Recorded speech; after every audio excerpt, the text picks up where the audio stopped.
This is Birthing at Home, a podcast. I'm Elsie, your host. I'm a home birth mum of 2 little boys. I'm a mental health nurse and the co-creator of Homebirth Victoria. If you want to learn more about me, the podcast, or my work, check out www.birthingathome.apodcast. Before we begin, I would like to acknowledge the Wurundjeri people who are the traditional custodians of the land I'm recording on in Naarm, Melbourne, Australia. I would also like to acknowledge that Aboriginal and Torres Strait Islander peoples have been birthing at home on country for tens of thousands of years prior to the British invasion and acknowledge that sovereignty has never been ceded. Episode 76 is shared by the wonderful Courtney, living on the land of the Palawa people in Lutruwita. Today, Courtney is sharing her birth story of her 4th baby and 2nd home birth. Courtney was the 3rd mum to share her story for the podcast, so it was actually really awesome to have her back. For those who haven't heard Courtney's previous birth stories, we do recap these in the first half of this episode, and then she shares her serendipitous surprise, a 4th baby, and the birth story of Henry. This is a really beautiful story, and I hope you enjoy it. Welcome, Courtney, to Birthing a Home, again, a podcast. Thank you, Elsie. It's great to be back. This is so awesome, Courtney, because your voice is exactly the same as you would expect. You have come back to share your 4th birth story, your 2nd home birth, and you were the 3rd mum that I ever recorded with. So you are your episode with Primrose.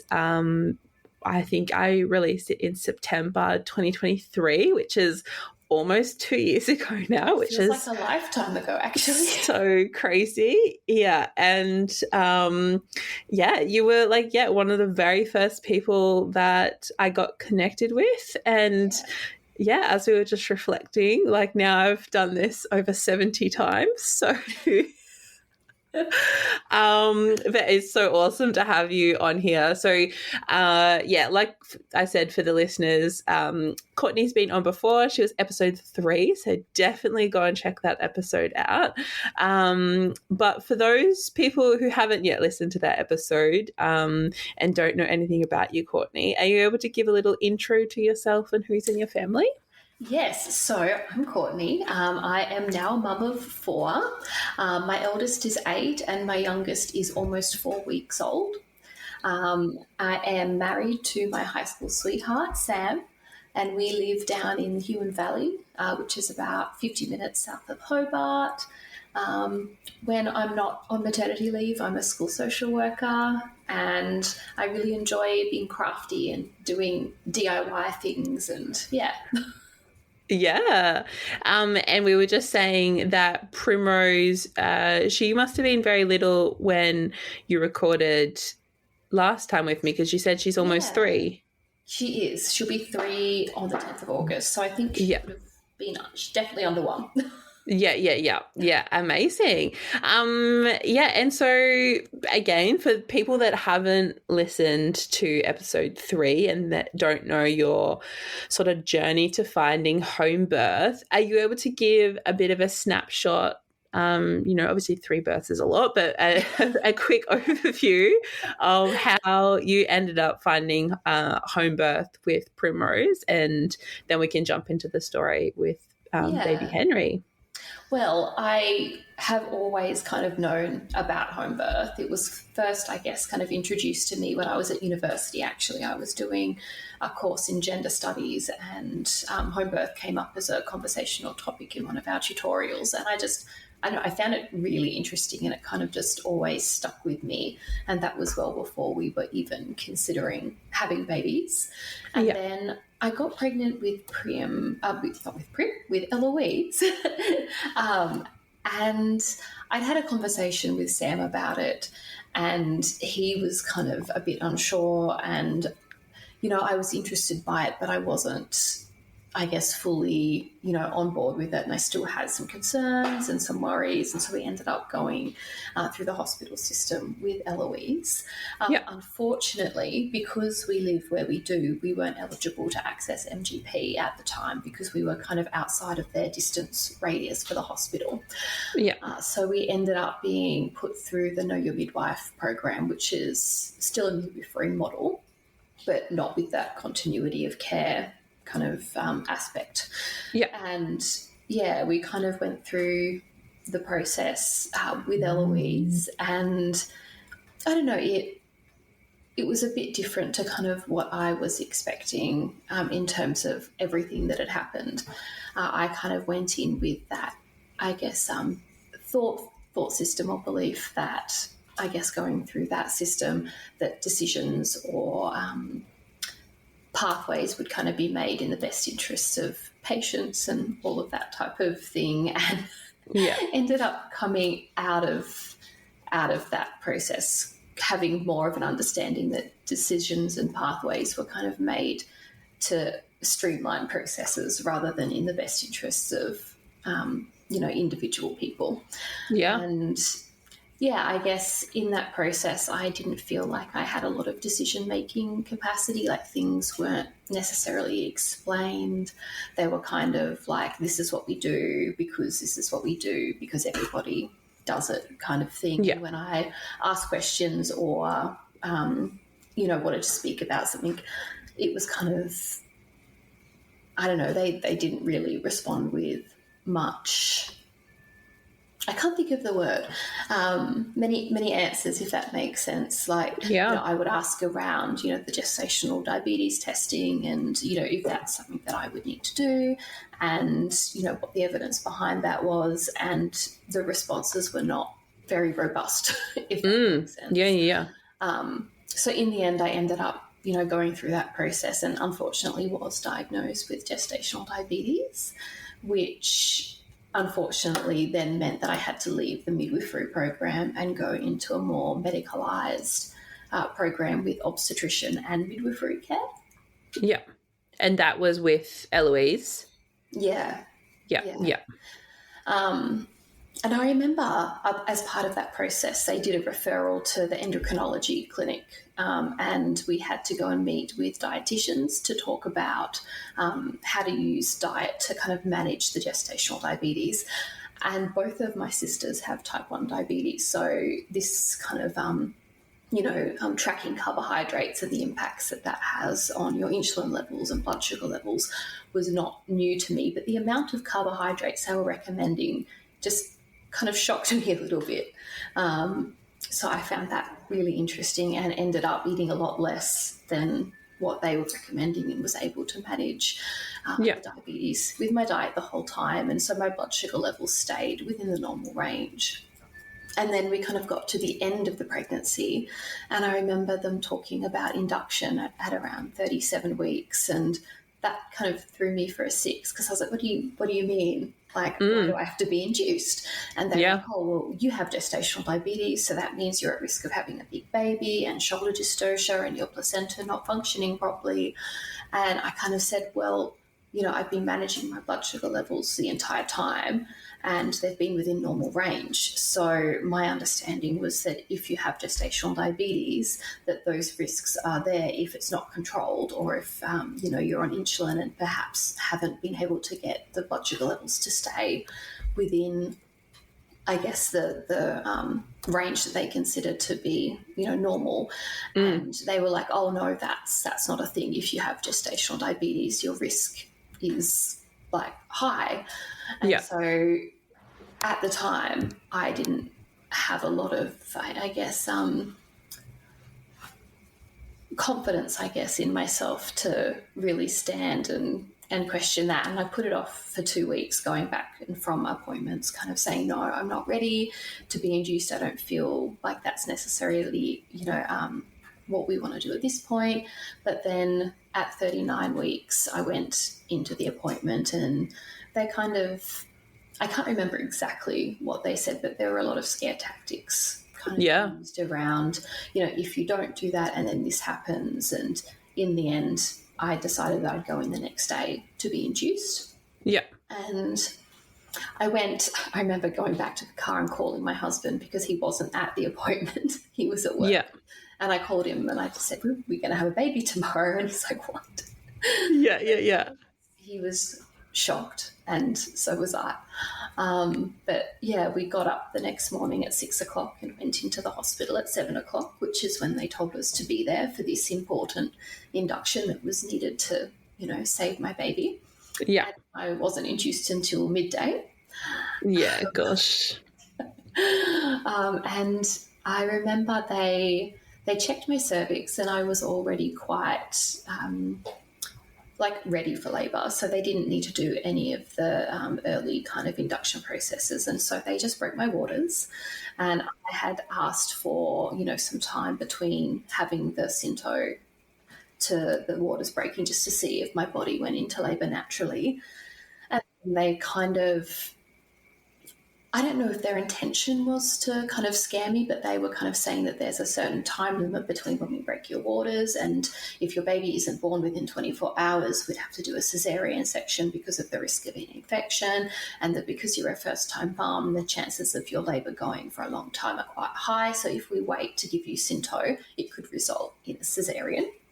So then I consented to having the Synto injection, and they ended up giving that to me at around 12 o'clock.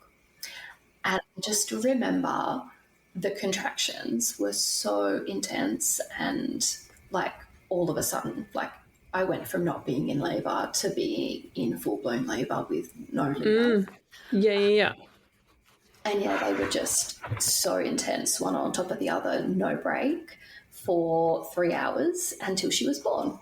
Yeah, wow. It was only 3 hours. Yeah, oh my gosh. Yeah, and I remember, standing kind of in the room trying to walk around, but being connected to all of these cords in my arm, with the CTG monitoring on my stomach because they didn't have the cordless ones, which meant I couldn't use the shower, and I was kind of not strapped to the bed, but kind of strapped to the bed because I had all these cords and leads and I couldn't move. I needed 2 people to help me move around so that I didn't pull needles out of my arm and pull cords out of my stomach with the CTG straps. And yeah, I couldn't really move a whole heap. And so I feel like that definitely contributed to, I guess, the level of intensity that I was feeling at the time. And then I remember it got to that point where I was pushing, and I just felt so out of control because it had happened so quickly, and all of the strategies that I'd kind of read about and was practicing kind of in the lead up to what I'd hoped I would be experiencing a physiological birth were just not working. Yeah. And I remember just kind of thinking in my head, I need this to be over. The pain that I was feeling, it was so much. And thankfully it was only 3 hours, but that 3 hours was the most intense 3 hours of my entire life. Yeah. And I remember pushing her out, and that part was relatively quick as well. I think it was maybe around 45 minutes I was pushing for. And then she was out, and I was just in shock. I couldn't even, I was holding her, but I didn't feel like I was bonding with her because I was just in so much shock that what I'd just been through, what my body had just been through. 4 months ago, I was sitting in a hospital bed playing a board game. Yeah. Oh my gosh. Tiny little human. And it's screaming at me. And all of these people are standing around me. They gave me the needle for the placenta, and that came out relatively quickly, and all of that was fine. And then they kind of checked, and I unfortunately had a 2nd-degree tear. And even though the birth was hard, I feel from this experience, the kind of the trauma that I kind of experience from this birth was more related to the afterbirth care. And so, they were checking, and they had a 2nd-degree tear, but no one was available to stitch up the tear.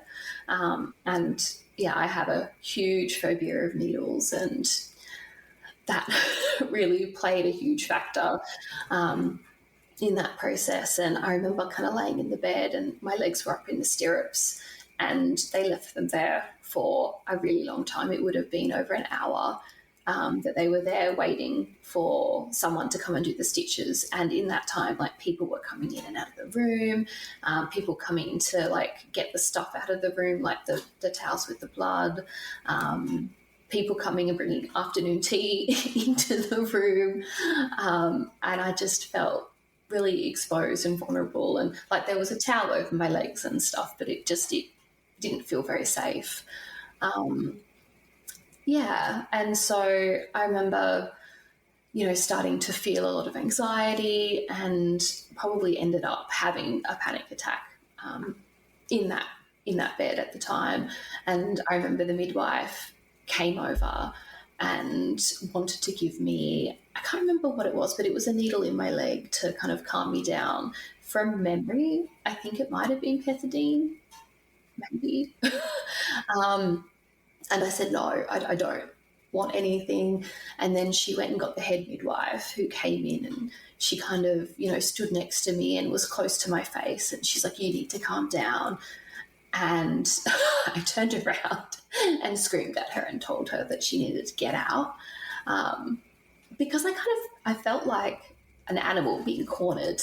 And I didn't know these people. And yeah, my of course. husband at the time, he was just as shocked and unsure about what to do as I was. And so in the end, the head midwife told the midwife to give me the needle, because I don't know what the words she used were, but I can imagine if I read my notes, the words hysterical or out of control potentially might have been written down. But yeah, and so that was really tricky.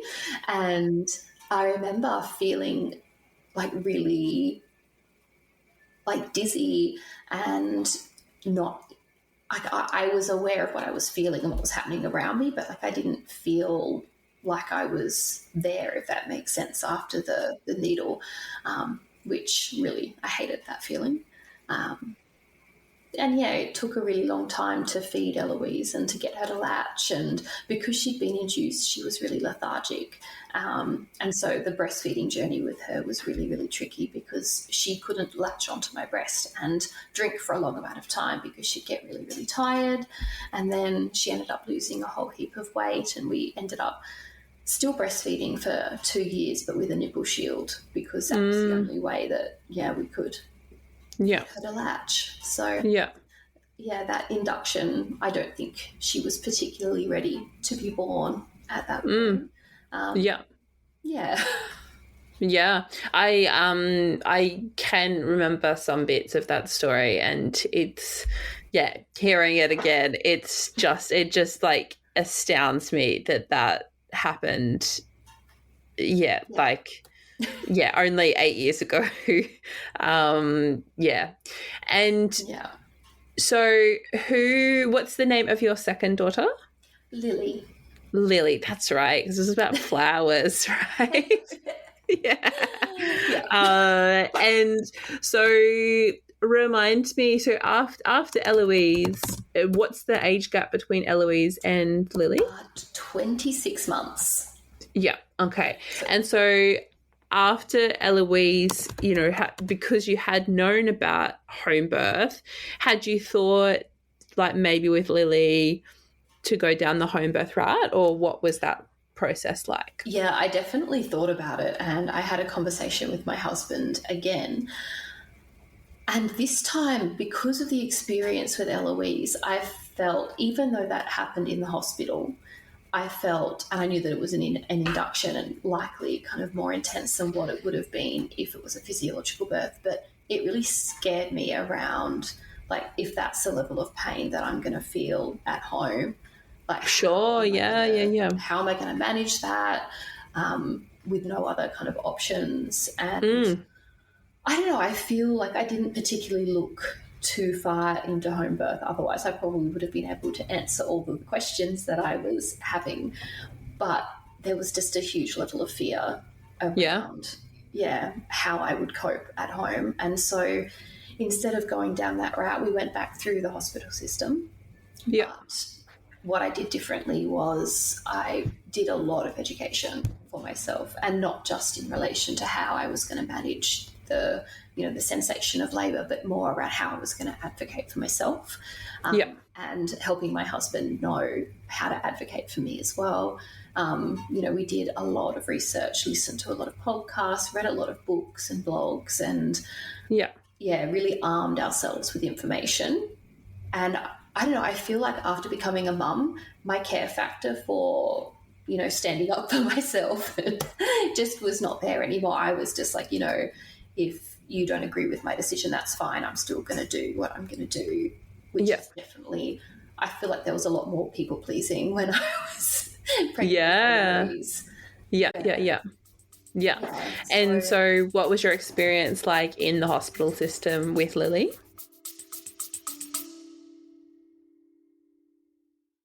I'm just pausing here to let you know that after 2 years of recording, I'll be taking a break from releasing new episodes very soon. I'm really excited to let people know that I am now offering EMDR therapy online and in person in Melbourne. If anxiety, PTSD, grief, intrusive thoughts, or fear is showing up in your life as a parent, soon-to-be parent, or following a traumatic event, EMDR therapy could be for you. If you'd like to know more, please visit my website www.emdrwithelsie.com.au. Thanks, everyone. Well, her birth was a lot more positive. In terms of antenatal, there was still a lot of challenges in that process of, declining certain things and not wanting to do certain tests. And I think the biggest thing was around the end of the pregnancy. So I was at 39 and 6, and we had our last 40-week appointment, and I felt like I'd been leaking amniotic fluid, but I wasn't sure because it was not a huge amount. It was just like little drips, enough that I could wear a liner for a couple of hours before having to change it. Definitely no gushes or anything like that. And I wish I'd just stayed at home, but I didn't. I went to the appointment, and I mentioned it to the midwife, who then kind of wanted to check and use the strip to test if it was amniotic fluid, which she did, and then proceeded to kind of say, we would really recommend that you go to PAC, which is the Pregnancy Assessment Centre down here at the hospital, to kind of for monitoring, because they recommended that if your waters had been broken for more than 24 hours, that you be induced. And at the time, my waters had been broken for maybe 17 hours. And I didn't have any contractions that I was feeling or any kind of sensations. But I kind of said, look, I kind of feel that I've done enough research, and like I know what the signs are to look out for, and that the recommendations were at the time around, 48 to 72 hours was probably okay, unless, you are having signs of an infection, and, not to have a bath or have sex or anything like that if your waters had been broken. And I kind of said, look, I would rather go home, be in my own space, and see if labour just progresses naturally. And if it doesn't, I'll come back in the morning and we can kind of check and see where things are at. And she said, okay, that's your choice, but I do need to get somebody more senior than me to come in and talk to you to make sure that, you are aware of what you're doing. And I was like, okay, whatever. So I'm sitting there with my husband, we're just chatting, and the head obstetrician comes in, and she went through everything again, and I re-explained very politely that we were going to go home. It was maybe 3:00 in the afternoon at this point. And she basically said, if you leave the hospital and your baby dies, it will be your fault. And we need you to sign this form that basically says that. And I was like, what? And, it made me kind of just freeze, just the way that she phrased it. Yeah. And in the end, she left the room, and I turned around to Sam, and I was in tears, like panicking, going, I can't be induced again. I cannot go through what happened with Eloise again.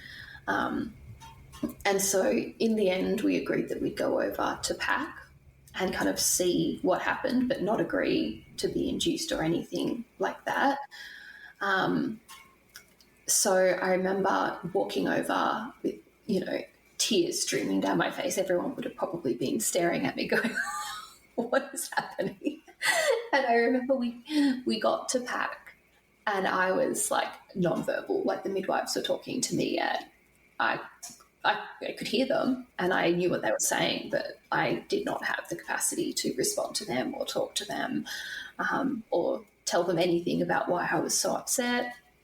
And so Sam was trying to explain to them, you know, what had happened last time and why I was so distraught. And I remember lying down on the bed and they put the CTGs on, and, you know, an obstetrician came in and they asked to do an internal and to check where things were at. And I was like, no, you've just told me that, you know, there's a risk of infection and now you want to increase my risk of infection. And so they were like, oh, well, we just need to know how far along you are so that we can make a decision around what needs to happen. And I said no. And so they left. And at this time, Eloise was in daycare. So Sam had to leave and go and get her from daycare to drop her off at my friend's house. And so I was in the hospital alone, and another obstetrician, different to the first one, came in and kind of had the same conversation with me. And I kind of said, look, I'm not doing anything until Sam gets back. And so they were really respectful of that and left. And then the midwife who was in the assessment centre came in, and she's like, I've heard the conversations that have been happening, because it was just, you know, on a bed behind a fabric curtain thing. Yes. Yeah. And she's like, I just want you to know that you don't have to be here, that, you know, you can leave. This is not a jail. And, you know, all the things you've been saying are evidence-based, and, you know, it sounds like you know what you're talking about. Yeah. And then, I don't know, it was like a switch flicked, and I was just like, you're right, I do. Yeah. And at this time, Sam wasn't back yet, but I just kind of said, I'm going to go for a walk. And I just walked up and down the hallways in the hospital, and I was talking to Lily, and I was just like, you need to come now, please, because I can't, you know, go through this process again of induction. And I would, just like it if I went into labour now, because that will make things a lot easier. Yeah. And I remember going up and down the stairs in the hospital, like jumping up and down the stairs going, yeah. Oh, no. And I called my mum, because my mum was at the birth with Eloise and she was going to be at the birth with Lily too. Yeah. And she came to the hospital and we went out and got some sombreros, and then I had a Subway cookie, and then my waters broke fully and I started having contractions. Yeah, instantly. So wow. I was like, okay, she listened. Yeah. That is amazing. We met up with Sam and ended up walking back to the hospital, which was around 6:30, and I was admitted at 7:00. And I remember standing in the hallway saying I wanted to be in the room where there was a shower, and I remember them saying something about, oh, well, you want an epidural? And I was like, no, I'm not going to have an epidural. And then the midwife kind of said, oh, are you sure? Like, labour's pretty intense. And I was like, I'm pretty sure. Like, I was induced and didn't have an epidural. I'm pretty sure I can do this. Yeah. And so they were like, oh, okay. And so they put me into the room. I think they called it the birthing suites, because there's delivery suites and the birthing suites, and the delivery ones are a lot more medicalised than the birthing ones. And I remember, sitting there and being on the ball, and a nurse coming in with the antibiotics, and they were like, oh, here's some antibiotics. We put them in your arm. And I was like, I don't need antibiotics. Like, I don't have an infection. Everything's fine. And then they were like, oh, yeah, but your waters have been broken. And so this is what we do to kind of reduce the risk of infection. And I said no. And so they left. And then they kept coming back in, like every half an hour, like twice more than that time. So it was like 3 times in total. And in the end, the midwife that I had was amazing, and she ended up kind of saying, get out. Like, she said she doesn't want them. We're going to monitor for signs of an infection, and if we want them, we'll let you know. And it sounds honestly like a bad TV show, really. I know. Like, it's like a comedy, like, you know, where they just will not leave you alone. Skit, yeah. Yes, like a skit. That's what it sounds like. Yeah. And then I went and, I spent a lot of time in the shower with Lily. And probably halfway through my labour, there was a shift change. So the midwife that I felt safe with, because she told the nurse with the antibiotics to go away, had to leave. So then I had this new midwife who came in and introduced herself for the first time while I was in the shower completely naked. And I was just like, get out. I don't know you. I don't want you in here. And Sam was there with me, and I was sitting on a chair, and I had a vomit bag because I was feeling a bit nauseous, but I put it on the floor of the shower and was listening to the noise it was making with the water falling on it. And Sam moved it, and I remember turning around and getting really angry with him because, like, that was the noise I was focusing on. I was like, yeah. I don't remember a huge amount after that, just that the labour was so much more manageable. I did most of it with just the water in the shower. I used a bit of the gas and air towards the end, and then had it turned down during pushing, and was just using it to kind of help control my breathing. Yeah. And she was born a little bit after 12 o'clock on her due date. So her labour was around 5 hours in total. Yeah. And I ended up delivering the placenta physiologically as well, which the midwife was really supportive of, and ended up getting a few student midwives to come in as well, because they were like, oh, it's so rare in the hospital for women to be able to witness this. Is it okay if they come in? And I was like, yeah, that's fine in the water area.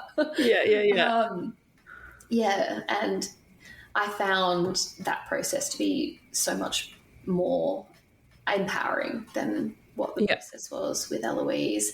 And I remember holding Lily after she was born and kind of being just more present and knowing what to do, and feeling just more in my body. I'm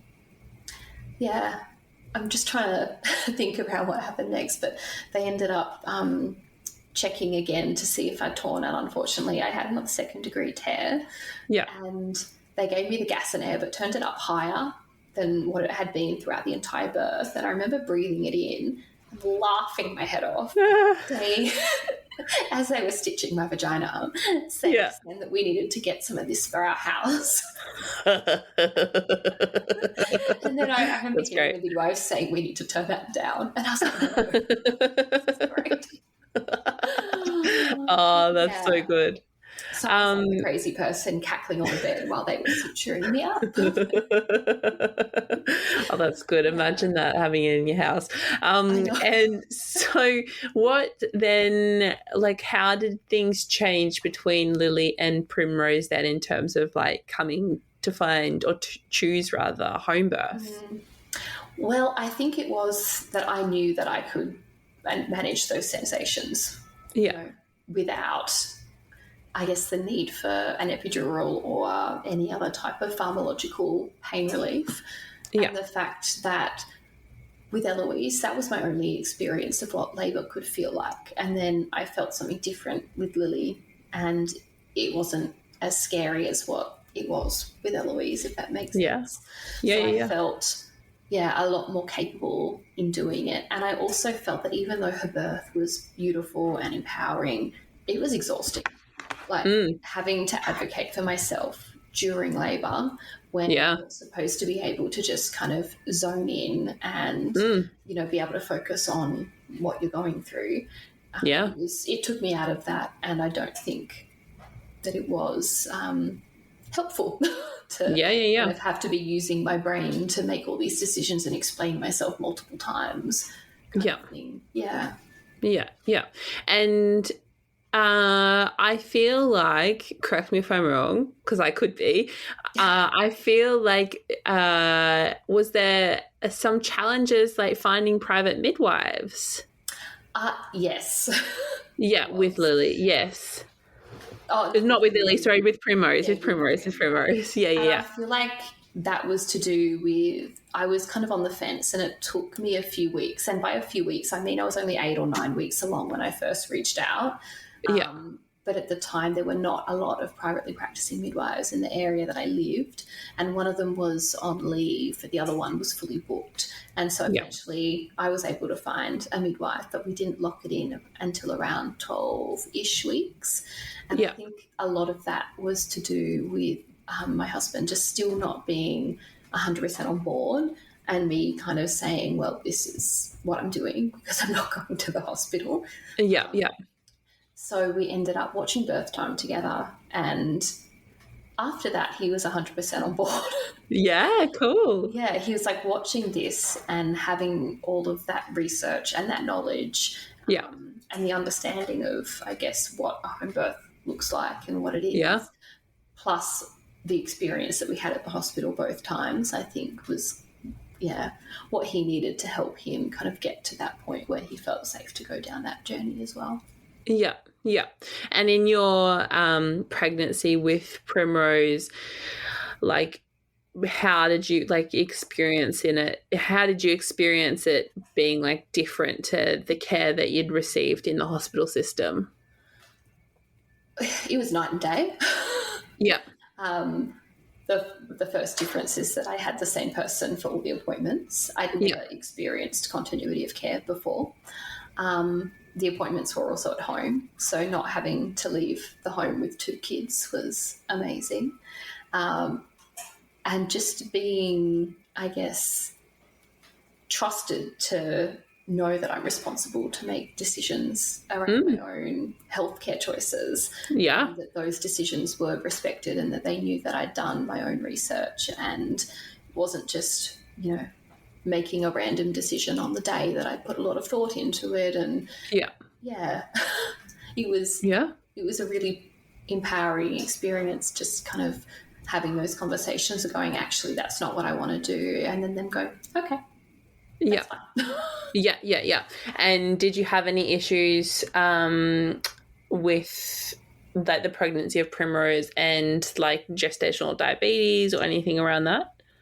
So I ended up having hyperemesis with Prim, and I was really sick, vomiting a lot, really nauseous constantly. I ended up losing a whole heap of weight.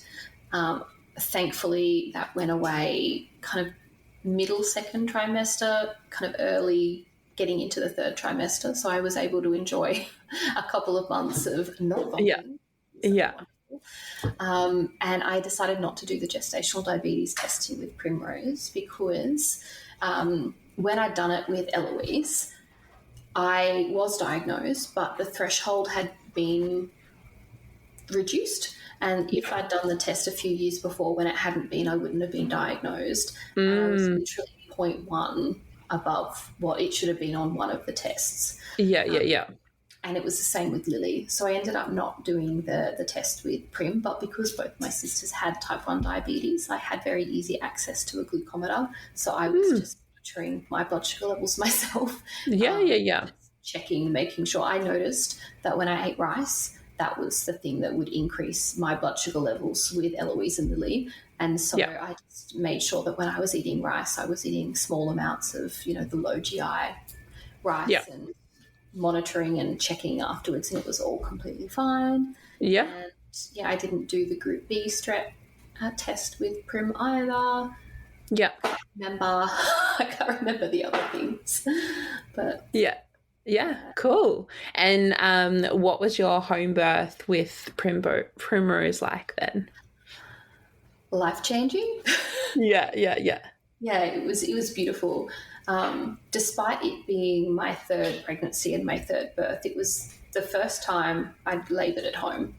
And that felt kind of weird in the beginning, to be honest. I remember kind of in the lead up to her birth kind of being a little bit on edge because she was born post-dates at 41 weeks. And I remember kind of getting past 40 weeks and feeling a bit anxious around, what happens if we get to this point and then I have to be induced? And at the time was like, don't think about that. Like, it's fine. Like, you're going to go. Deliver. Like, there's never been a woman that I've worked with that hasn't. And I'm like, good point. Just keep telling myself that every time I start panicking that I'm going to be pregnant forever. And I remember having a lot of prodromal labour with Primrose for like a few weeks before her birth. And on the day particularly that I went into labour with her, the whole family was at home because I'd kept everybody at home because my husband had had COVID a few weeks prior. Of and course. I was like, nobody else is being potentially exposed to COVID. So I kept my daughter home from school, and Lily, I kept her home from daycare, and we all just stayed at home, which was lovely, but tiring. Yeah, of course. Yeah. Which probably added to why I didn't go into labour for so long. Yeah. But yeah, I remember we were all playing Mario Kart together, and I started feeling some surges, and it was around 3:00 in the afternoon, but they were very, very minor. And I put the TENS machine on just so I could practice pressing the button, and it felt nice. And then they kind of went away around dinner time, and we had dinner and put the kids to bed. And I was sitting on the couch, and I was just going, when's this going to happen? Like, I'm really over this. And I just went to bed feeling very disheartened. And at the time, my husband was in the room at the end of the house playing video games because that's where his computer was. And I woke up at 10:00 with a pretty big surge, but I was like, no, that's not labour. I'm just going to go back to sleep. And then 10 minutes later, it happened again. And I was like, no, that's just that's a random contraction. That's a random one. I tried to go back to sleep, and then I had another one, and I was like, okay. So I sent Sam a text message, and I was like, come here. Yeah. He ended up coming into the room, and I was like, I'm in labour. And he was like, what? Yeah. So, I remember feeling a huge rush of adrenaline, shaking, and just feeling really not scared, because I wasn't scared, but I was it was a mix of excitement and probably nervousness around I'm going to have a baby in my bedroom. Yeah, of course. Yeah. This is amazing. But I went and did a wee and sat on the toilet, and my waters broke a little bit. It was a little pink tinge, but not a huge amount of waters. And the contractions started coming on quite quickly, and by around 11:00, they were every 5 minutes. So I ended up calling my mum and my sister, who both came down because they were going to be a support, because Eloise and Lily were at home. Of course, But just in case they woke up, we had planned for Eloise to kind of be there at the birth, so we wanted to make sure that she had somebody there to help her. And then called our midwife, and our midwife came in around midnight, and my mum and my sister kind of shortly after. And I just remember I was in my bedroom with the door shut, sitting on my ball with the TENS machine on, just really in my space, just really in it. And I didn't want anybody to talk to me. I just wanted to be alone, actually, to the point where it was probably 2:00 in the morning, and my husband was on the bed kind of napping, and it was annoying me, so I told him to leave. His snoring was frustrating me. And I remember just being alone in the room and just starting to cry, but I wasn't sad about anything. It was just a huge sensation of emotion, kind of. And I was like, maybe this is transition, but it can't be, because labour's nowhere near as intense as it should be if I'm supposed to be in transition. It's still really early, because at this point I'd only been really in labour for about 3 hours. And the midwife came in, and she kind of could hear the noises I was making, and she's like, I think maybe if you wanted to have a water birth, you should think about getting in the pool. And I laughed at her. I was like, what are you talking about? Push this baby out. It's nowhere near that advanced. It's fine. And she's like, no, you should get in the pool. I was like, I can't get in the pool, because what if I get in the pool and I take this TENS machine off and nothing works to help kind of manage the sensations that I'm feeling? And she's like, I think you should just risk it, Courtney. And I was like, oh. Okay. And so I ended up taking the TENS machine off and running to the pool in between the surge to get in before the next one came. And honestly, the sensation of getting in the pool was amazing. Like the contractions kind of slowed a little bit just for the probably 20 minutes. They kind of reduced in intensity and the space between them increased. But the warmth of the water just felt like it was hugging my belly and just taking the weight off, and I was just able to kind of move and float, and it was beautiful. So, yeah, I'm very glad that she's like, no. She told you to risk it. And it wasn't like long after I got in and I just started feeling that urge to bear down, in parts of the contraction. Yeah. And then, over the next half an hour, it was basically like the entirety of the surge became that urge to bear down. And I remember enjoying that because I was getting really frustrated with the surges that were contracting and moving her down, because they were getting really tiring. I could feel all the muscles in my uterus getting really sore and tired. And so feeling like I was doing something really productive kind of felt really positive. But I remember kind of getting to that point, but also feeling a little bit frozen, like I couldn't move. Like I had my hands holding my husband, and, he was whispering really reassuring kind of affirmations and reminding me that I was doing a really good job and that, I was really strong and I could do this. And that was really, really helpful. But I felt like I couldn't move my hands. Like I wanted to reach down and feel her head, but I don't know, something in my body just made it so that I couldn't move. Yeah, wow. Like in my head, I wanted to kind of had turned around to be able to watch her be born. But I don't know, it was the same at the hospital as well when I was giving birth to Eloise and Lily, and I kind of gave birth to them on my knees, but kind of leaning up over the edge of the bed that had been kind of moved up. Yeah. And I kind of felt like I couldn't move. So maybe being in that position reminded me of the hospital. Yeah, perhaps. Not really feeling like I had the option to move and change positions because I was on a bed. There wasn't enough space. Yeah, of course. Yeah. But it got to that point where I was like, I can't do this anymore. And then my midwife going, well, you are doing it and I can see your baby's head. So yeah, you're wow. going to do it whether you wanted to or not. Yeah. And I was like, you're so logical. Yes. That's going to happen.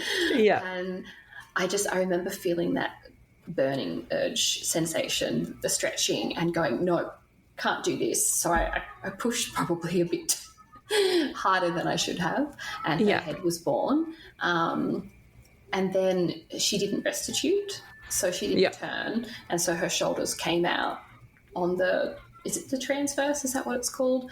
But not the way that they should. Yeah. She ended up shooting out of to the other end of the pool. And oh my gosh! To kind of push her back between my legs. So that was a shock. And I remember there wasn't a lot of blood in the pool, but we just sat there for a bit. And then, she latched on and we found out that she was a girl because we hadn't found out. We hadn't found out with any of them, but I particularly remember kind of finding out with Primrose, sitting in the pool in the bedroom kind of thing with Eloise, who'd just come in because Prim had been born a lot quicker than we had anticipated, and so no one had woken Eloise up, and so she had come in after Prim had been born, but before the placenta had come out.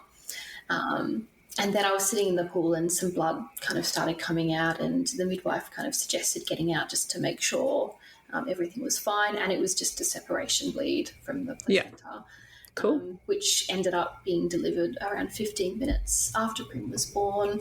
Yeah. And Eloise was there and was able to see the whole thing. And wow. She was like, that placenta looks like a squished basketball. And I was like, you're not wrong. And she went to school 2 days after and gave a presentation to her kindergarten class around how placentas look like squished basketballs. That's excellent.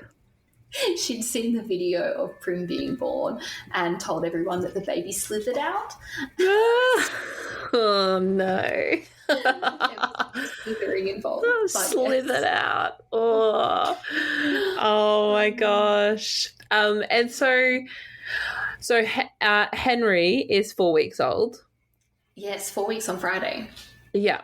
And so obviously almost a 3-year-ish gap between Prim and him, and yes. three girls, and Henry's the baby boy. I am so excited to hear about this journey. So after Prim, was it always going to be home birth for future babies? After Prim, there was not going to be any future babies. Sure. Yeah. I wonder what you said in that first episode. Yeah, so Prim was our last baby we had planned, but I think fate had a different plan for us. Yeah, that was the plan. Yeah. 2 days after Prim was born, I was like, I really want to have another baby. And Sam was like, absolutely no way. Yeah. And over the next 2 years, I was kind of like, oh, but like maybe if we had a fourth, like it'd be fine. And Sam was always like, absolutely not. Like I'm getting a vasectomy. Like we're not having any more babies. So I was like, oh, okay, like that's pretty final then. And I think it got to that point where Prim had kind of started slipping through the night a bit, and her breastfeeding had really cut down. And I was like, maybe it's fine to not have another baby. Like maybe I don't need to be pregnant and or breastfeeding for like 12 years. Yeah.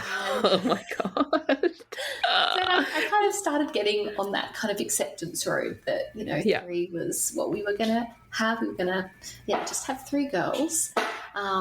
And then unfortunately last year in June, my sister unexpectedly passed away. And it was a really, really hard time, like emotionally, and it had a huge impact obviously on my family. Yeah. But I also think just on my body as well, in terms of like my periods and my ovulation, because of the amount of stress that I was under. Sure, yeah. And there was one night, literally 2 days after my period had finished, and that's all it takes. That's all it takes. I don't ovulate that early. Usually I ovulate much later. Literally, it would have been like 10 weeks after my sister passed away. Wow. And so at the time, I didn't even think anything of it because I was like, there's no chance that is going to result in a baby. I ended up going away to a work conference and coming back, and I woke up one morning and I was like, the hairs on my legs hurt. Oh no. I hadn't even had my period yet. Like my period was still a week until it was due. But that was the sign every time with the girls. The hairs on my leg would hurt when I was in bed because of the sheets. What? Oh my gosh, that's so random. So I did still have pregnancy tests in the cupboard, and I woke up at 6 o'clock in the morning and I peed on one, still kind of, like dazed, like tired, like not really awake. But I was like, no, I just need to know that it's not a thing. Like, I wasn't expecting it to be positive at all. And then I turned it around and saw a very strong line. And I was like, what the hell? Yeah. Oh my gosh. And I sat there on the toilet for like 10 minutes just in silence. And then I started crying and I was like, oh my God. Oh my gosh. And then my first thought is like, how do I tell Sam? Because I was going to say, how are you going to tell Sam? He doesn't want another baby. Like, what am I going to do? Oh no. And so I walked out and woke Sam up from his beautifully sound sleep and shoved this stick dripping in it wasn't dripping, but that's that's good. Yes. Shoved the stick in his face, and I was like, I'm pregnant. And he smiled and was like, that's amazing. And I was like, what? And so then I was in even more tears because I was like, I'm so confused about this experience. Yes. Are you happy about this? And he's like, yeah. And I was like, oh, okay. Oh my gosh. So then I pulled myself together and sent a message to a midwife, because that's what you do at 6:30 on a Saturday morning when you find out. Of course. Yes. And I knew that the midwife who we'd had with Primrose had retired, so I sent a message to the one that we had as a secondary, because I had her number still saved in my phone. Yeah. And I sent her a message at 6:30 on that Saturday morning, definitely not expecting her to respond until like Monday or Tuesday. But she responded like within half an hour. And what? Let's do oh this. My gosh. So I went from not knowing I was pregnant to being pregnant and having a midwife within an hour. I was like, oh my God. Oh my gosh. Ridiculous. Yeah. But yeah, the next kind of the first trimester, halfway through the second trimester, were really tricky emotionally, just because like Henry was very much wanted, but because it was unplanned and everything that had happened with my sister, there was just a lot I was processing. And so of course, I was in denial for a lot of the first kind of 20 weeks of the pregnancy that I was pregnant. Like I didn't tell work. We didn't tell many people at all. And we just kind of kept it close to us. I remember telling Eloise, Lily and Primrose within a couple of weeks, because I felt like I needed to tell them so that I could kind of try and make it more real for me and for them as well, to kind of, for them to understand, I guess, what was happening and why Mummy was feeling a little bit maybe more teary than usual. Yeah. Why I'd started randomly vomiting and all of that. Yeah, of course. Yeah.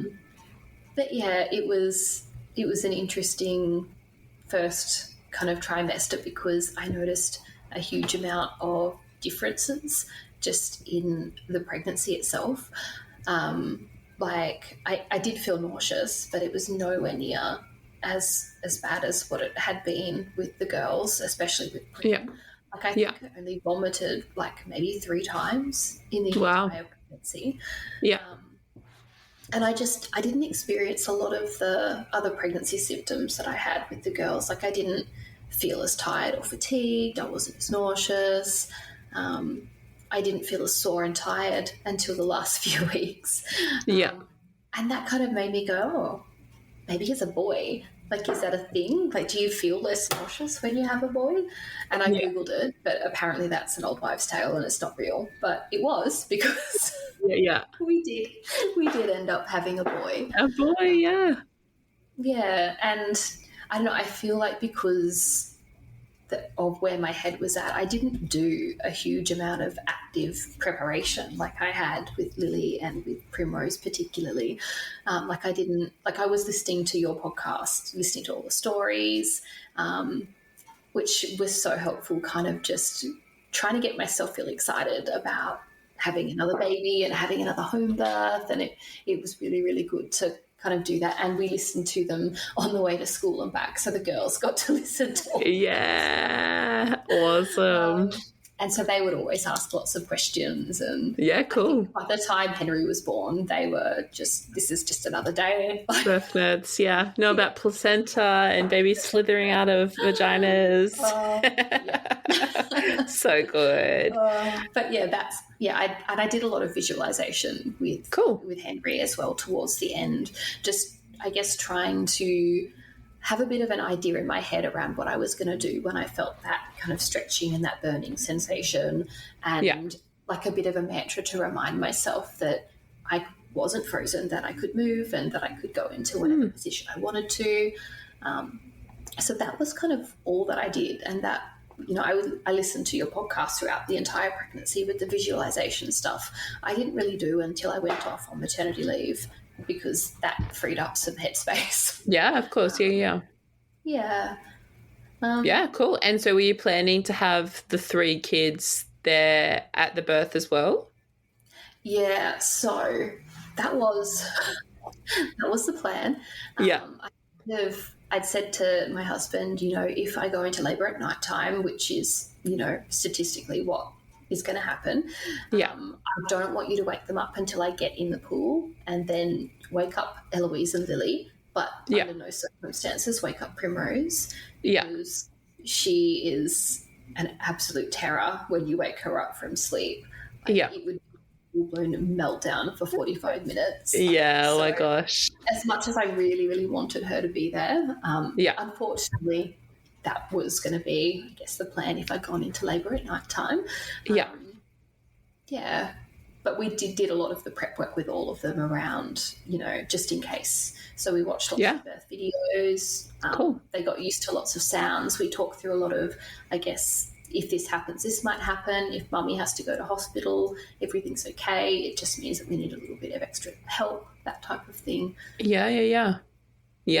And did you do anything, obviously you said that you didn't do a lot of, I suppose, like the visualizations and stuff, that was a part of your preparation, I suppose. Did you do anything different otherwise, or things that, you hadn't done in your previous pregnancies?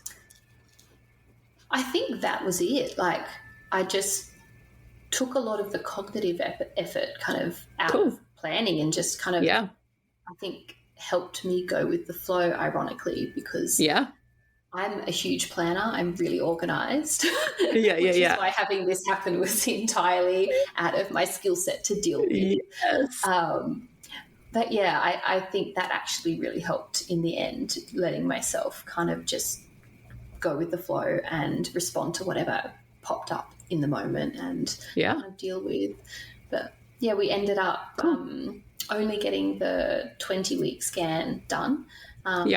Which was also a first. With Prim, we ended up doing the 12-week scan and stuff as well. Yeah. I found that to be really, really good as well, just trusting my body and trying to kind of connect more with a little bit with what was happening. And at the 20-week scan, they wanted to do the transvaginal wand thing.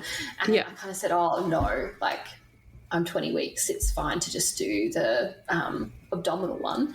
And they kept asking like 4 or 5 times, and I was like, oh, no, it's fine. We don't need to do that. And then I ended up having the report sent back to me, and my midwife kind of saying, did they tell you that they were concerned about the length of your cervix? And I was like, no, they didn't. And then in hindsight, I was like, is that why they kept asking me about the transvaginal ultrasound? But they didn't actually say, this is why we want to do it, because we're concerned about the length of your cervix and this can give a more accurate kind of measurement. This is one of the examples, I guess, around the benefits of having that continuity of care, because I was able to have a conversation with my midwife around, okay, well, this is what they've said, this is what they've recommended.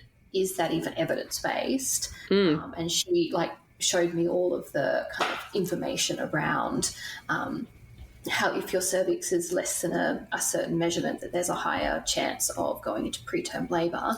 And one of the things that you can do to kind of protect against that is the progesterone tablets, I think it was, and that there wasn't a huge risk of side effects in using those. So I ended up going back to the ultrasound place to get that done. And it was fine in the end. When they used the transvaginal one, they were able to get a more accurate reading, and it wasn't as short as what they thought it was using the abdominal one. But it just goes to show that, if I'd been able to have had that conversation in the clinic today, like, I could have made an informed decision then rather than going back a week later. Yeah, I mean, that could be applied to so many things. But I mean, as I've said before, in pregnancy, it's almost like, we're sort of taught not to question anything, and just because everybody else is doing it, just go along with, what everybody else is doing it. And then the people that do question things, then that's when, people don't actually know that. It throws them off, and they're like, oh, why are you even asking this question when actually no, I mean, are you saying no? Everybody we says should yes. we should be asking these things for all the things we receive and are offered in healthcare.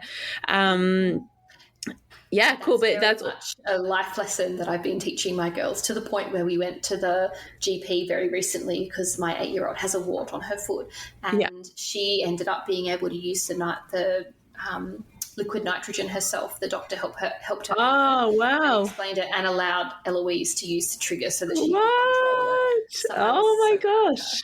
Oh, that's so cool. What a badass. Awesome. And so, so how, how many weeks were you with Eloise when she was born? 39 and 1. And then with Lily? 40 weeks. And then with Prim, she was born at 41 weeks. Yeah. Okay. And so when did Henry come? Well, I went off on maternity leave at 34 weeks going, okay, I am thinking that maybe this baby's going to come early because I'd been having contractions and losing a bit of mucus plug around 30 weeks. And my wife, and she's like, you really need to kind of slow down and take a break and rest. So I ended up going off on maternity leave early. Yeah. And on my first day of maternity leave, ended up getting influenza A. Which was amazing. And I was so sick. Like, I was in bed for 4 weeks. Whoa. Really, really unwell. It got to the point, I think it was day 10 or 11, that I ended up going to the doctors because I couldn't sleep. I was not breathing properly every time I coughed. Wow. I was really glad that I had the postpartum disposable underwear in preparation. Oh, no. Because the amount I was coughing, my pelvic floor was just... Oh, of course. Yeah. I was, wearing nappies and pads and went to the doctor, and I was like, I am not getting any better. And she listened to my lungs and said that she thought that I had pneumonia. Wow. So I ended up having to go to hospital where they did the x-ray, but they were saying that they weren't sure it was pneumonia, that they could hear slight crackling, but that there was no kind of shading in the x-ray. But they prescribed me some antibiotics to be on the safe side because I was at risk of developing pneumonia because I was so pregnant. But then I was like, I'm not taking the antibiotics. So I kept the prescription just in case I didn't get any better or I got worse. But thankfully, I did start feeling better after a few days.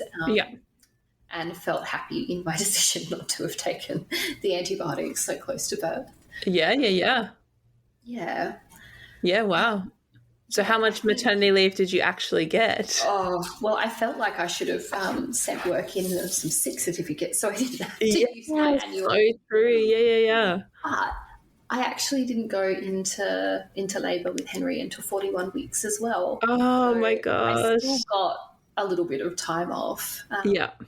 Which was really nice to kind of just spend lazing around the house without coughing my guts up. Yeah.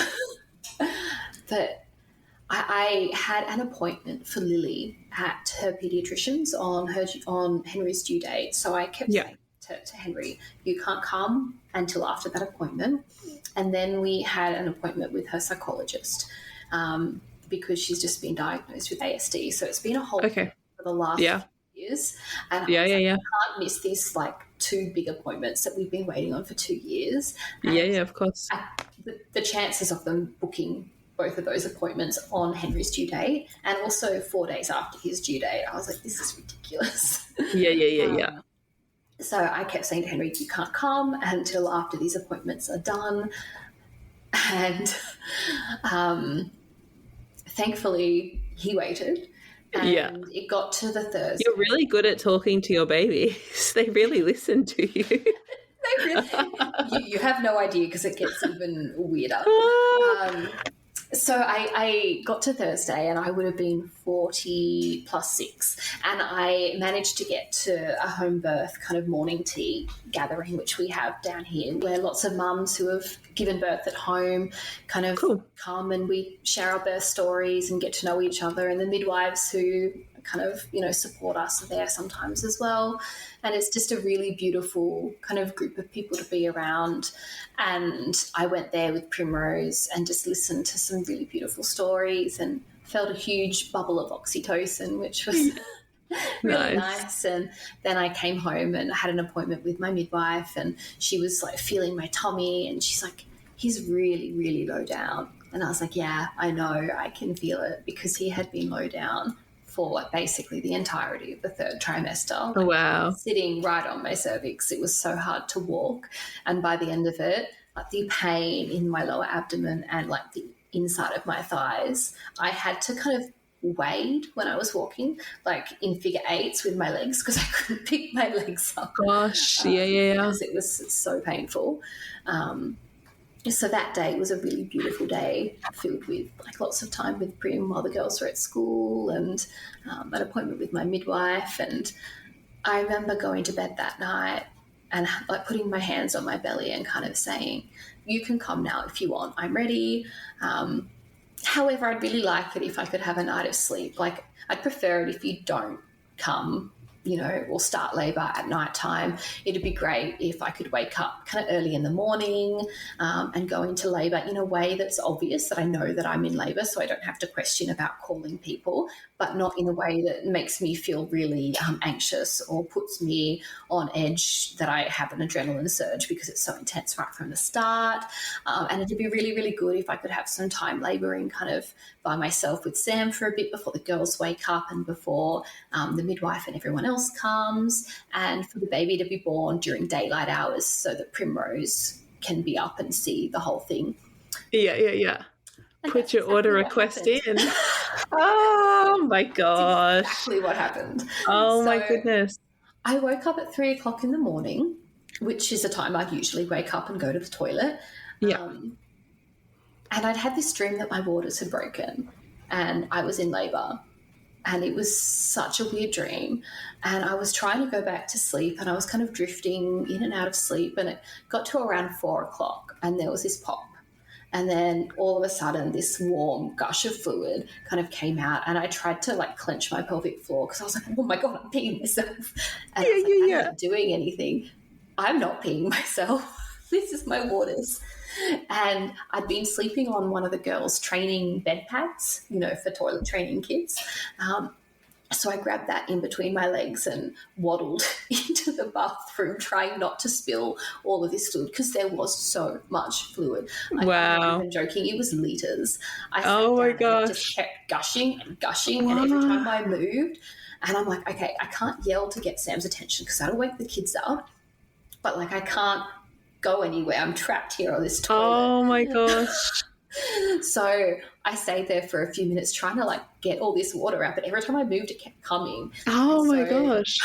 I got a towel and put it like in between my legs and ran to my little nappies that I still had and put a nappy on and then ran out, and I was like, Sam, my waters are broken. You need to get up. And so he got up and I was like, but actually I'm not having any contractions. So maybe we should just go back to bed. Yeah. Like, we don't need to do anything just yet.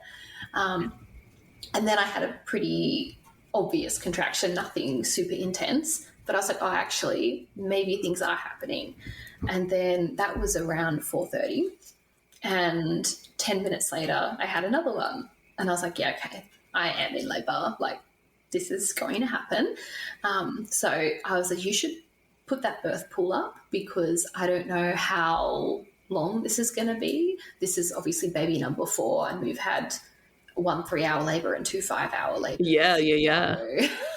So, get that pool blown up and set up, and I came out into the lounge room and put my lights on and my affirmations up and put the TENS machine on and kind of just rocked back and forth on my ball, which would have been lovely if it wasn't for the fact that my waters had broken, and so every time I moved they leaked out. And I was like, oh, I hate this feeling. Yeah. And every few surges it would be like a huge gush would come out to the point where I would have to change the nappy. And I think I went through like 6, just in the first hour of like, the amount of fluid that was coming out. And I was like, Sam, you need to help me change my nappy because I had these cords from the TENS, and every time I moved the nappy to kind of like pull it down, there was so much fluid it wasn't even absorbing into the nappy. It was still like in the nappy. Oh my gosh. Standing over this towel with amniotic fluid dripping everywhere, with him trying to help me get it off and put a new one on before the next surge came. What? Yeah. And I remember feeling a little bit snappy with him because, like, I told him when he was setting up the birth pool to make sure he lined up the cup holder with the cup holder, but he didn't. He lined up the handles and then put it on wrong, and so then he took an extra 10 minutes putting the line I remember going, this is increasing really quickly. Like, you need to hurry up and get that birth pool done because otherwise it's not going to be ready in time. Yeah. And it got to 5 o'clock and the surges were every 2 to 3 minutes, a minute long. Wow. And I was like, we need to call the midwife and everybody who's coming. So my mum was going to come again and my sister Lucy was going to come again, but unfortunately was unwell, so I wasn't able to make it. Okay. Yeah. So my friend Amber ended up coming to be able to support the girls, and her main role was photography. And so she captured some really beautiful videos and photos, which was really, really special. Yeah. And we called Rochelle, and Sam was saying, look, she's got contractions. They've only just started, but they are 2 to 3 minutes apart. And she's like, yeah, okay, just see how they go. And I'm like, and my waters are broken. Yeah. And he's like, oh, yeah, that happened. And so then Rochelle's like, right, I'm coming. Yeah. Oh, my gosh. I mean, I feel like waters breaking is kind of an understatement in the way that you experienced it, because it doesn't even feel like it was waters. Like, where was that fluid coming from? I have no idea. Oh, my gosh. So much. Yeah. Oh, my gosh. Yeah, it was it was intense. Yeah. I think by about 5:30, they were still progressing. They were getting more intense, longer, but still 2 to 3 minutes apart. The birth pool had been set up, which was good, and Sam cup holders in place. Cup holders in place. And great. His job, and he did it so well, was flattening the liner at the bottom, because I don't like wrinkles in things. And so I was like, if I get in that pool and there's a wrinkle in the liner, you're in trouble. I'm not going to cope well. When there's like so much, hundreds of litres of water, or how much of a water there's in there. Oh, no. No, but even the midwife said that was the flattest liner that she thinks that she'd ever seen in a birth pool. And I'm like, yeah. Fabulous. So good. So, that had started. And at about 5:30, Eloise walked out and she was like, I heard moaning and music, so I think it's baby time. And I was like, come and sit on the couch and don't talk. Oh, cute. So beautifully came out and was sitting on the couch quietly just watching and, helping Sam, like, navigate the hose around the couch to get into the birth pool. I think Mum and Amber ended up coming probably 20 minutes after that. And Mum came in and started talking, and I was like, stop talking. Yeah. No talking. And she's like, oh, yeah, but where are the towels? I'm like, ask Sam. Stop asking me questions. Yeah. Amber came and was setting up the video camera for the video of the birth and was just taking some photos. And Lily ended up waking up at probably around 6:30-ish and was coming out and sat on the couch as well. And Rochelle ended up getting to our house, our midwife, an hour after we called her. So she got there at 6 and was starting to set things up, but I think could kind of see how progressed things were, and so ended up calling the second midwife half an hour after that. And I don't know, I remember feeling with Henry's labour that I wasn't going into that labour land as much. Like, I wasn't kind of zoning out. I was very much aware of who was here, where the girls were, the sounds that I was making. And I don't know, I feel like that was because the girls were there and I was kind of not wanting to let the labour get a hold of me where I wasn't able to control kind of the sounds, because I didn't want to kind of be too loud so that I wasn't scaring them, if that makes sense. Yeah, okay, But it got to maybe 7 o'clock and Primrose had woken up and was standing in the kitchen, and I was in the middle of a surge, but I ended up managing to say something like, hello, sweetheart, because nobody else knew that she was standing there kind of going, oh, my God, what's happening? Why is everybody here? Why is Mum jumping around on this, ball with all these wires? And she ended up coming over to me and kind of giving me a cuddle and just standing next to me for a few minutes before she went off and did anything else. And I just reassured her that the baby was coming and that her brother or sister, because we didn't know if it was a boy or a girl, was going to be here to meet her very, very soon. And my mum tried to take her away, and she's got a very love-hate relationship with my mum. Like, she loves her, But when she doesn't want somebody to do something, she makes it very much. Yeah. So she was like, no, I am not coming and sitting next to you, and went and sat next to Lily, which was very cute. Yeah. And at that point, I was like, okay, I feel like I need to do something else. Things are getting really, really intense. So I went and sat on the toilet and tried to do a bit of a wee, but I couldn't. And so then I just went and got into the pool, and it was the same feeling of relaxation and warmth. And I don't know, just it took so much of the weight of my stomach, which was so lovely. Yeah. Getting in there and floating around. And yeah. I think at that point, my midwife had listened to the heartbeat a few times, and I think around 10 minutes after that, the second midwife ended up coming, but I didn't even hear her come in because I was just in so much of a labour land. Yeah. And I just remember the feelings were so much more intense than what they were with Lily or with Primrose. And I found that I had to be a lot more vocal. Like with Prim and Lily, I was very much kind of not quiet. I would kind of hum and make groans, but with Henry, I had my mouth open and really relaxed and was just making quite loud, low, kind of deep noises. And I remember kind of thinking to myself, this feels really different. And I know I didn't get worried at that time, but I just made a note that it was a lot more intense. And I remember floating around in the pool, and my midwife was holding my arm and whispering and being really reassuring and reminding me I was doing such a great job. And poor Sam was leaning over the birth pool really precariously in this really uncomfortable position to kind of put his hand on my back and to put that pressure on there. And he'd been doing that for most of the labour since I got into the pool. The midwife wanted to check the heart rate to kind of, see how things were going.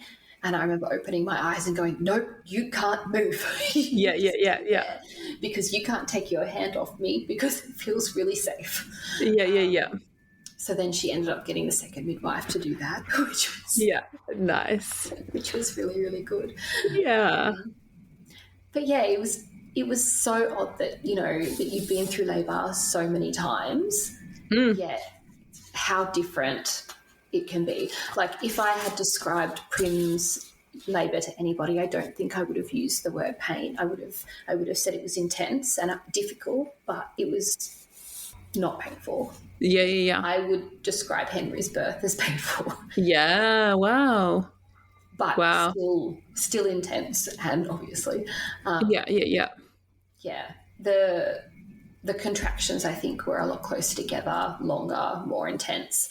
And then it got to the pushing. And as soon as I got into the pool, I kind of felt that urge to kind of bear down in the first parts of the contraction. And then that progressively got kind of stronger and stronger. But I remember going, these urges are kind of what pushed Prim out. Like I didn't actively have to kind of push, like she just kind of came out. But I don't feel like he's moving a whole heap. And so I ended up kind of rolling over and kind of leaning on the back of the pool and kind of feeling with my hand and noticing that the surges kind of slowed down and they were kind of going further apart in intensity and frequency.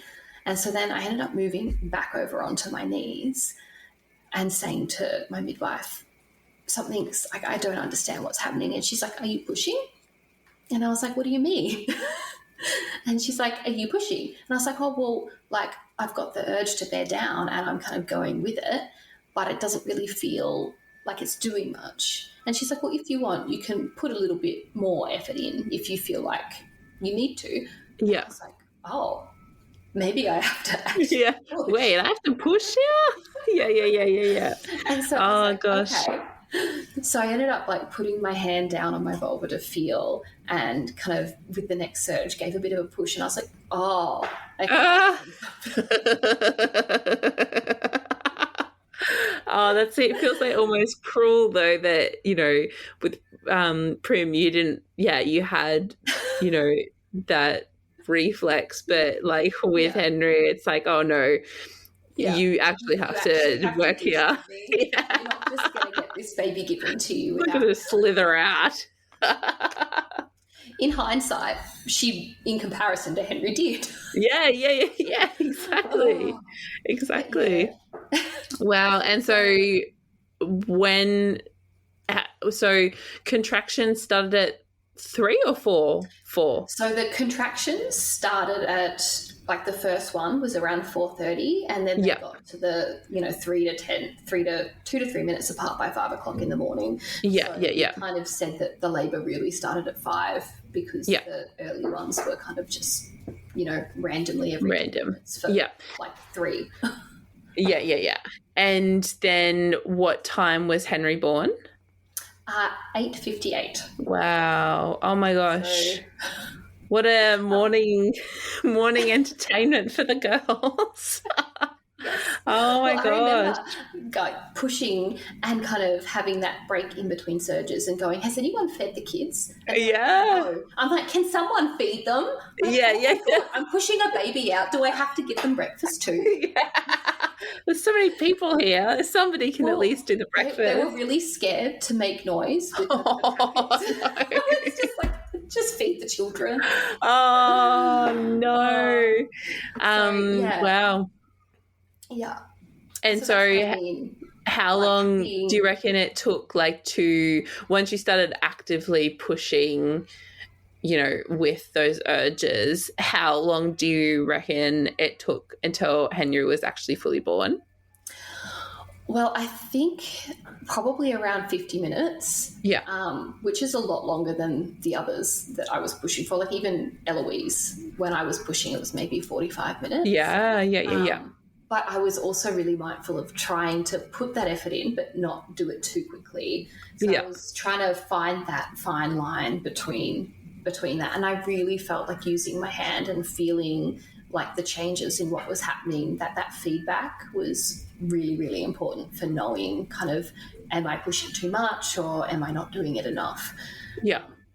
So that was really, really good. And then I felt that burning and that stretching, and I was like, oh my God, like this is so much more than what I remember, or maybe it's actually just much more than what I've ever felt in my entire life. Yeah. Like, oh my gosh. Like, this is my 4th baby. This is so unfair. Yeah. It's not meant to get easier.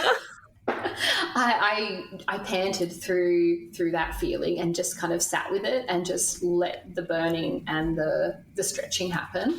And I've got the times because my midwife ended up writing them down. Yeah, cool. The second midwife said that his head was on view at 8:54. Yeah. And just sat there for 2 minutes, and then his eyebrows were born at 8:56, and then really, really slowly kind of his eyes and his nose coming out really slowly. And then his head was born at 8:57. And at that point I ended up moving my leg up because I was on my knees leaning over the edge of the pool with Sam touching my lower back and my midwife kind of holding my arms. And I ended up moving my leg because I wanted to pull Henry up myself and, see him under the water and, like, look at him before I pull him up. Yeah.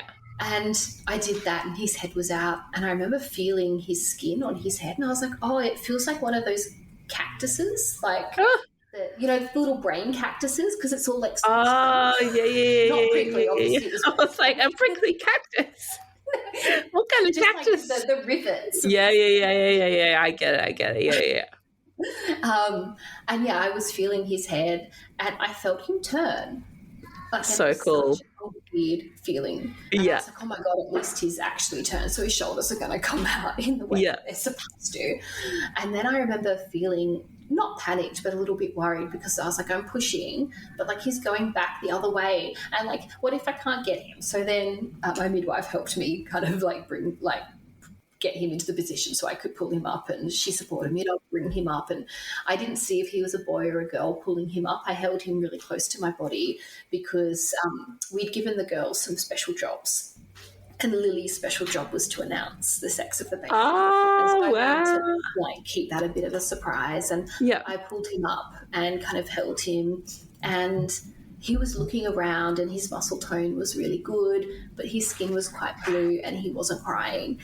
Yeah. And unbeknownst to me, everybody was slightly concerned, but I was just oblivious because I wasn't worried at all because he was looking at me and moving and they were rubbing him and, you know, I was talking to him.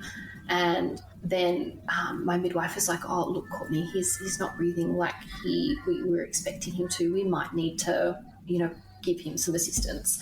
Yeah. And so I kind of brought him up and more in an upright position, and then he started crying, and that was right on the 1 minute mark. Wow. Yeah. Yeah, and so she said that she thinks that was to do with the fact that his head was born so slowly, like maybe one of the breathing reflexes weren't stimulated enough. Yeah. Perhaps, interesting. To kind of get him to take that gasp. Yeah. Wow. Oh my gosh. And it's so crazy because that was only like 4 weeks ago. I know. Yeah. What? Not tomorrow, on Friday. On Friday. Oh my gosh. And what was the placenta like? Like the birth of Henry's placenta? Well, before we birthed the placenta, I stayed in the pool and I latched Henry on and he was having a breastfeed, and then Lily came over and announced that he was a boy. And so wow. Then I started feeling nauseous because I was like, everyone's moving the water because they were bucketing it out to try and lower the water level so that I could feed him without him drinking water. Yeah. I was like, I need to get out. So I stood up and this huge cord dropped out and I was like, what the hell? Yeah. Oh my gosh. His umbilical cord, I'm not even joking, was around 1.5 meters long. What? Yeah. Oh my God. Well, I was like, I can't get out of the pool. It's like a freaking skipping rope. So they had to coil it up to help me out of the pool. What? I have a photo. I'll show you the photo of my midwife holding it up after the placenta was born. But I ended up squatting over this metal bowl holding Henry, and I pushed the placenta out, and that was maybe 30 minutes after he was born. Yeah. But yeah, and then Eloise was she cut the cord. That was her special cord. But yeah, this cord was absolutely insane. Oh my gosh. I spoke to my midwife the day after. I was like, do you think that maybe he was so low down, like right on my cervix for so long, because part of him knew that maybe my waters were going to break before I went into labour, and because his cord was so long, he was trying to plug it. Yeah. I know. What? And she's like, I had the same thought. And I was my gosh. Wow. What? Oh my gosh, I cannot wait to see a picture of that cord. What the heck? It's epic. That must be like a record in, I don't know. Oh my gosh, that's wild. Amazing. That's amazing. So how has the past 4 weeks of mum of 4 children been so far? What's the review? Well, the review's been okay. Like after the birth, I remember kind of lying on the couch and Sam feeding me, and then we weighed him. Yeah. And he was 4.44 kilos. Whoa. So very, very big. And his head was 37 centimetres. Oh, my gosh. And my midwife said from watching him be born that it didn't mould when it came through. So it was like the full circumference of 37 Whoa. Oh, my God. So I was like, I'm really nervous about you checking around like what this situation is going to be like. And she did. And she's like, you have a labial graze and like a first degree tear, but your perineum is fully intact. Oh my gosh. How did I push out a 4.4 kilo baby with very minimal kind of damage? Yeah. Yet when Prim was born, she was 3.3 kilos. Wow. Oh my gosh. So, what were the weights of the other two? Eloise was only 2.9 kilos and Lily was 3.8. Oh my gosh. So Henry was like significantly bigger, really? Yeah. Like that's like a big difference in baby weight. Head circumference was only 32 centimetres and he is 9 centimetres longer than what he's already almost in size 2 zeros at like, oh my gosh. Oh my gosh, Henry. Wow. That's incredible. Like, I feel a little bit robbed from, having the tiny little newborn. Yeah. This big chunker newborn, which is beautiful too. Yeah. It's really hard to kind of rock and hold him. Yeah. Oh. But honestly, like the transition to having had a home birth and having the girls be there and watch that experience, I think has really, really helped. We haven't had, any of the kind of feelings of jealousy that I guess lots of families do experience. Yeah. But we have had a lot of arguments over, you got to hold him for longer than I got to hold him for, and you held him last, so it's my turn to hold him. Aww. And there's definitely no way that you can leave Primrose alone with Henry for any amount of time. Yeah. She loves on him so much. She's all up in his face going, Henry's got eyes, I've got eyes. Henry's got a nose, I've got nose. Henry came out your vagina, Mum. Yes. That's so funny. Oh, that's so cute. And oh my gosh. I've spoken to them about what that experience was like for them, and they've said that it was really, really good to see. Eloise said that she's less scared to have babies now. Wow. Which is so powerful. Yeah. And Lily, she was saying that she didn't feel scared the whole time, but that she thought that the noise was loud. Yeah. We kind of thought that might be the case because she does have some sensory processing things, so the sound for her probably was a bit much. But Lily and Prim were holding each other's hands while they were watching Henry be born. Oh my gosh. So beautiful. And even this experience was different for Sam as well. With the other births, Sam has been kind of up near my head so that I could kind of lean on him and hold him. And so he'd never actually seen any of the girls be born, but because he was pressing on my lower back, he was able to actually watch Henry. Wow. And he was like, it was fascinating. And I was like, what do you mean? And he's like, just watching his face come out so slowly and just getting to see that was absolutely incredible. And I feel like having kind of seen that and witnessed that has really helped him understand why, even though I am done with having children, I don't want any more babies. I'm still so sad I'm never going to get to give birth again because it's so wonderful. Yeah. Crying on the day, whatever the baby blues tend to come in when your milk comes in, just in tears, going, I don't get to have a baby, and he's sitting there going, it's pretty amazing, isn't it? And I'm like, yeah.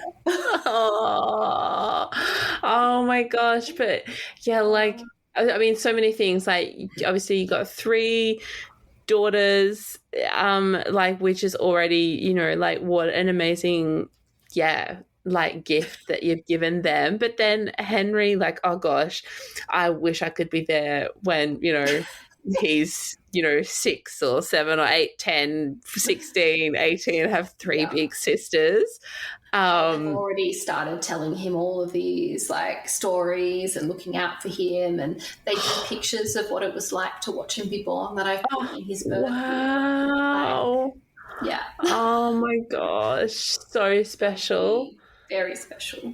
Yeah. Oh my goodness.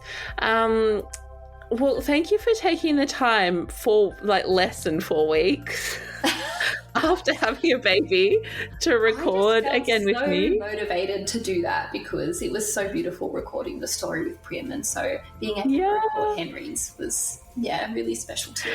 Oh, I'm so grateful.